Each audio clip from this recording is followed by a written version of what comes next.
તો કેમ છો બધા મિત્રો? તો હું આજે ઉઠીને વયો ગયો તો ભણવા, એટલે પાછો ભણીને આવ્યો ત્યારે આપણે ગયા પછી દુકાન બાજુ ગયા દુકાન બાજુ એન્ડ અહીંયા ચક્કીયાથી આપણે લઈ લીધું દહીંનું એન્ડ આપણે આવી ગયા તુલસી પાનેથી આપણે માવો બાવો લઈને પાછું નીકળવું તો ઘરે, એટલે આપણે વહી ગયા ઘરે પહોંચીને જ આપણે મિતભાઈ મળ્યો, ત્યાં આપણે ગાડી પાર્કિંગ કરી દીધી અને ત્યારબાદ આવી ગયા મોગલીભાઈ લાકડી કીધું આ ફેફસ્યું કાઈ એન્ડ ત્યારબાદ આપણે રમવો તો દડે બેટ. ત્યાં તો આ બધા મસ્તી કરતા હતા એન્ડ દડે બેટ રમતા હતા. એન્ડ ત્યારબાદ મને લાગી હતી ભૂખ, એટલે હું વિચારતો કે જમવા જતા હું તો હજી રોટલો આપણો ફેંકાતો હતો. એન્ડ કોઈને પૈસા ઘટતા હોય તો લઈ જજો, આપણે પૈસા વાલે પાર્ટી છીએ જોઈએ 200 ની નોટ. ને આ બે એમ કે હાલો શિવરાત્રીના મેળામાં.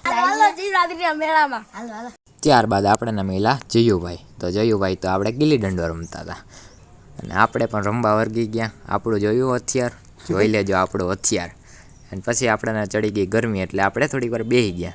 તો આપણે રામાપીરના મંદિરના થોડીક વાર જોતા હતા એન્ડ આવી ગયા પાછા આપણા જયુભાઈ પાસે. આપણે પછી થોડીક વાર બેઠા એને મોજ કરી.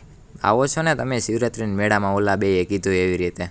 હાલો ચાલુ થઈ ગયો એન્ડ હવે થઈ ગઈ તે સાંજ, એટલે અદા કે હાલો આપણે લેતા આવીએ માવો. એટલે આપણે અદા પહેલા દુકાને ગયા, દુકાને આપણે શક્તિપાનમાંથી માવો લીધો એન્ડ પાછા વયા ગયા આપણે ઘર બાજુ. અને ઘરે આપણે ગાડી પાર્ક કરી દીધી. હાલો હવે પાછી મળીએ, ટાટા બાય બાય.